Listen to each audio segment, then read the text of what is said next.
sopo al hakimu hakim, fajtahada kemudian ia bersungguh-sungguh ijtihad, fa asaba kemudian ia tepat, falahu maka bagi hakim ajroni ada 2 pahala. Wa idza hakama dan apabila menghukumi hakim, fa akhta'a kemudian ia salah, falahu maka baginya bagi hakim ajrun wahidun ada 1 pahala. Rawahu meriwayatkan hadis ini sahih Al-Bukhari, Imam Bukhari wa Muslimun dan Imam Muslim.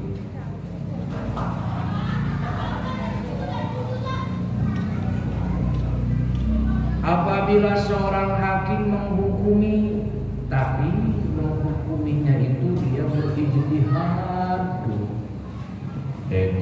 nggak sembarangan menghukumi, hati-hati, saksi, bukti, segala macam jujur sesuai dengan saksi dan bukti yang ada. Maka fa'asoba kemudian setelah ia menghakimi sesuai, memang ia bersalah, memang ini benar, maka falahu ajroni pahalanya 2. Pertama pahala ijtihadnya, yang kedua pahala karena tepat menghukuminya. Yang kedua wa idza hakama fa akhta'a falahu ajrun wahidun. Apabila hakim itu setelah dia ijtihad, hati-hati, bersungguh-sungguh, saksinya udah sesuai dengan prosedurnya, buktinya juga ada, tapi ternyata karena ini akhir zaman, itu ada pihak-pihak yang memalsukan saksi, ada pihak-pihak yang memalsukan buktinya, hakimnya mah jujur. Itu. Nah, maka bagi hakim tersebut falahu ajrun wahidun. Itu. Ternyata padahal udah sesuai karena dia ijtihad, tapi salah menghukumi. Harusnya ia bersalah, padahal harusnya ia bersalah, tetapi nyatanya tidak dihukum. Yang harusnya ini tidak dihukum ternyata dibersalahkan. Nah, tetap falahu ajrun wahidun. Hakim ini punya 1 pahala, pahala ijtihadnya, ya. Itu. Kalau sesuai hukumnya itu berarti 2 pahala, pahala karena tepat menghukumi dan pahala ijtihadnya. Kalau misalkan tetap salah, berarti 1 pahala. Jadi tidak ada dosa, yang penting jujur dan ijtihad. Nah, ini berlaku. Kenapa kita dalam beribadah itu kita harus bermadhab? Bermadhab itu kepada salah satu mujtahid yang 4 yang diakui, mujtahid mutlak. Imam Syafi'i, Imam Maliki, Imam Hanafi, Imam Ahmad bin Hanbal. Dari apa? Dari mulai harus hafal misalkan ilmu-ilmu 12 bukan hanya paham, hafal, mengerti. Kemudian hafal ribuan hadis yang sahih. Kemudian dalam kelakuan sehari-hari halal haram yang sudah diterapkan. Dan sembarangan maka diakuilah oleh dunia bahwa mujtahid yang 4 itu adalah mujtahid mutlak. Padahal di akhirat belum tentu. Di antara mujtahid yang 4 itu ada 1 yang shawab, yang tepat. Itu kalau kita memanah itu udah di apa namanya? Keken. Nah, kalau dia jadi pas, ternyata begitu dilepas ada yang kena sasaran, ada yang enggak. Bagi para mujtahid selama di dunia ini sudah punya pahala 1 karena ijtihadnya. Jadi kita ngikutin yang mana saja nggak bakalan salah. Itu ngikutin Syafi'i benar, ngikutin Hanafi benar, Maliki, Hambali benar. Nah, nanti ketika ada putusan di akhirat ada salah satu yang shawab, yang tepat, berarti itu 2 pahala. Yang lain celaka enggak ada 1 pahala. Itu enggak begini, kalau salah dosa kena neraka, enggak, karena ada ijtihadnya, enggak ada ruginya.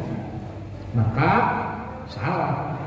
Kalau misalkan pernah ada salah satu yang menentang, tidak setuju dengan taklid kepada para mujtahid dengan 1 ayat, in tabarra alladziina tubi'u minal ladziina taba'u wa taqatta'at bihimul asbab, katanya.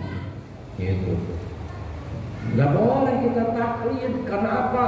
Nanti di akhirat akan diputus. Siapa yang kita ikuti ternyata nanti salah, udah bebas. Nggak bisa menjamin di sana itu. Nah, itu ayat itu enggak tepat kalau sasarannya adalah para mujtahid. Setelah dikaji, ternyata yang dimaksud dari ayat tersebut adalah ru'asaul musyrikin, pimpinan orang-orang musyrik yang dulu pada zaman Rasulullah SAW mereka itu diikuti oleh kaum musyrik. Kita nanti di akhirat gak tanggung jawab, saya mau ngajak kok. Nah gitu. Jadi tidak tepat kalau ayat itu sasarannya adalah para mujtahid, karena para mujtahid sudah dijamin dengan hadis ini. Idza hakamal hakimu fa asaba falahu ajroni. Kemudian wa idza hakama fa akhtaha falahu ajrun wahidun. Seorang hakim ketika ia menghukumi kemudian ia ijtihad tepat hukumannya, maka 2 pahala. Apabila salah menghukumi tapi sudah ijtihad, maka 1 pahalanya. Masih dapat pahala. Arti dapat pahala itu tetap jaminannya surga. Hanya beda 1-2 itu lah.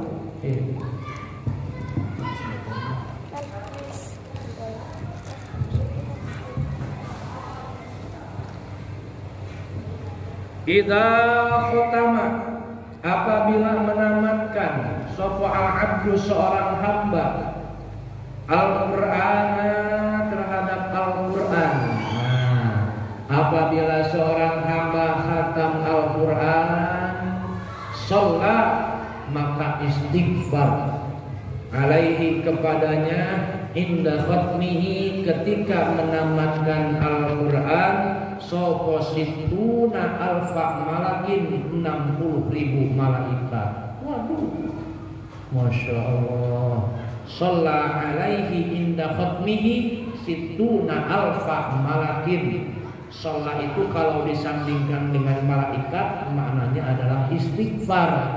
Kalau disandingkan dengan Allah maknanya rahmat. Kalau disandingkan dengan manusia biasa seperti kita, maknanya adalah doa. Nah, ini malaikat. Istighfar 60.000 malaikat ketika kita khatam Al-Quran setahun sekali. Itu pun kalau pas lagi rajin. Aduh, Ramadan, kalau ingat ini ya, aduh kayaknya pengen lebih banyak khatam Quran, minimal sebulan sekali, yang ngelamun dulu lah.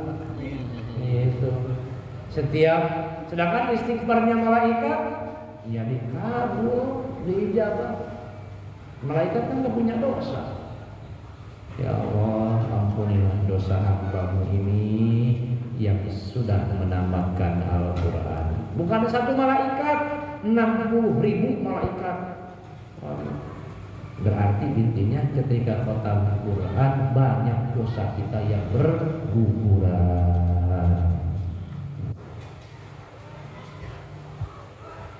Minimal nanti mulai Ramadan tanggal 1, nah kita diserpa ya, meskipun sambung menyambung gitu ya. Bahwa meriwayatkan hadis ini sahih Ad-Dailimi, Imam Ad-Daili an Amr bin Shu'aib, dari Amr bin Shu'aib, idza kharaja, apabila keluar, sapa ahadukum, salah seorang di antara kalian, ila safarin, menuju perjalanan. Wah, mau perjalanan ke Wonogiri, faliwaddi', maka ia harus berpamitan ikhwanahu, kepada saudara-saudaranya. Kemarin pamitannya? Tahu-tahu udah di jalan ya. Apabila seseorang mau melakukan satu perjalanan, pamitan sama saudaranya itu. Ya, ya siapa aja itu saudaranya, saudara seiman, saudara kandung, tetangga, ya kita anggap saudara. Nah, saudara, kalau saudara senegara terlalu luas, kapan nyampe nya? Kenapa? Fa innallaha, maka sesungguhnya Allah ja'ilun, yang akan menjadikan lahu baginya, fi du'aihim, di dalam doa-doanya ikhwan, al barokata, barokah. Pak Seno, saya pamit dulu, mau pulang ke Wonogiri. Ya, mudah-mudahan lancar, selamat di jalan. Nih, buat bensin. Kan berkah, jadi doain. Ya ada buat bensinnya, gue kemana gak berkah. Itu. Makanya ya, minimal apapun doanya itu pasti minimal ada doanya gitu. Karena doa itu berkah. Rawahu, meriwayatkan hadis ini sahaba Ibnu Asakir an Zaid bin Arqam, dari Zaid bin Arqam. Idza dakhala, apabila masuk sapa ahadukum, salah seorang di antara kalian, ilal qaumi, kepada kaum, fausi'ah, kemudian diluaskan lahu baginya, falyajlis, maka silahkan dulu. Kalau kita kadang-kadang nggak begitu, udah ngumpul satu kumpulan ini tahlilan misalkan, kita agak telat datang, assalamualaikum, udah geser, itu silakan, udahlah di sini aja, di luar nggak mau masuk. Padahal udah sini aja. Nah, kata Nabi, apabila masuk salah seorang di antara kalian kepada satu kumpulan, kemudian kumpulan itu udah menyediakan tempat, silakan Pak di sini, isi, duduk sini. Itu jangan udah di sini aja, panas. Itu. Kenapa? Fa inna ma hiya karamatun minallah. Fa inna ma hiya, maka sesungguhnya itu, karamatun, ialah kemuliaan minallahi, dari Allah, bukan hanya kemuliaan dari manusia. Kalau mempersilakan dulu, hakikatnya dari Allah. Siapa yang tidak mau karamah dari Allah? Nanti beneran di luar aja, wah ternyata kalau karamah dari Allah adem di surga. Itu meskipun disediakan tempatnya agak panas, karena udah dipersilahkan, ternyata udah menjadi satu catatan amal karamah dari Allah. Nanti lagi tuh ini akramahu, telah memuliakan Allah kepadanya, biha, dengan karamah itu. Akramahu, telah memuliakan kepadanya, biha, dengan karamah itu, akhuhu, itu saudaranya, al-muslimu, yang muslim. Karamah dari Allah lewat saudaranya yang muslim, persilakan. Fa'illam yuwassa, maka apabila tidak dicukupkan, tidak dilegakan, tidak dilebarkan, lahu, baginya, falyanzur ausaha makanan falyajlis bihi, maka lihatlah olehnya ausaha tempat yang paling luas, pokoknya makanan tempatnya, falyajlis maka duduklah dia fihi di tempat itu. Kalau sudah ada yang mempersilahkan, begitu masuk cuek aja, ini nggak ada yang mempersilahkan. Lihat yang paling luas, penuh semua di jalan. Ya, lihat tempat yang kosong. Kalau udah disediakan, yang repot kalau disediakan di panggung ya.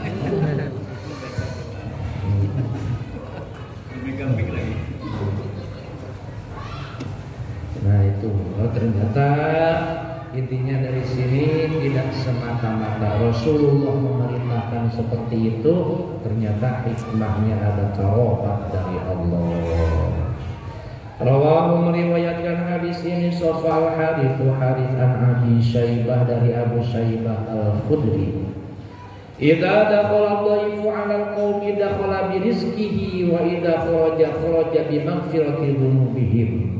Idza dakhala apabila masuk syafa dhaifu tamu 'ala al-qaumi kepada kaum, dakhala maka ia masuk bi rizqihi dengan rezekinya. Apabila datang satu tamu kepada satu kaum, berarti dia datang dengan rezekinya. Apa rezekinya? Yang lain udah dapat kopi, masa yang datang nggak dapat kopi? Itu berarti rezekinya itu mah sederhana, ya. Jadi apa? Jangan dianggurin. Maksudnya kalau ada tamu datang itu, ya kalau ada minimal air, karena datang itu dia dengan rezekinya. Itu. Kenapa begitu? Wa idza kharaja, dan apabila keluar ad-dhaif kharaja bi maghfirati dzunubihim, maka ia keluar dengan ampunan dosa-dosa kaum. Nah, datang cuma dikasih satu gelas, begitu pulang dosanya diambilin semua. Itu mendingan mana? Air gak seberapa, tapi dosa dipungut dibawa sama tamu tersebut. Itu ya. Nah, ini salah satu hadis yang menganjurkan kita tentang ikramud dhaif, memuliakan tamu. Itu tamu pribadi ataupun tamu secara umum, mungkin banyak orang. Kita lagi ada hajat, misalkan undang siapa aja tamu kehormatan, mengundang tawuran, begitu datang, jangan dianggur ya. Tapi jarang sih kalau lurah yang datang, jangan jangan dianggur. Nah begitu pulang duluan, nah berarti lurah bawa dosa rakyatnya di sono. Buat siapa? Buat lurah? Bukan. Wah itu rugi dong. Artinya ada ampunan dosa bagi sahibul baik. Rawahu meriwayatkan hadis ini Sofo Ad-Dailimi, Imam Ad-Dailimi, Anasin dari Anas. Wah, satu lagi nih. Idza da'a, apabila ngajak, memanggil sapa rajulun, seorang suami, imra'atahu, kepada istrinya. Ila firashihi, ngajak ila firashihi, menuju tempat tidurnya. Fa'abat, kemudian nolak istrinya itu, nggak mau.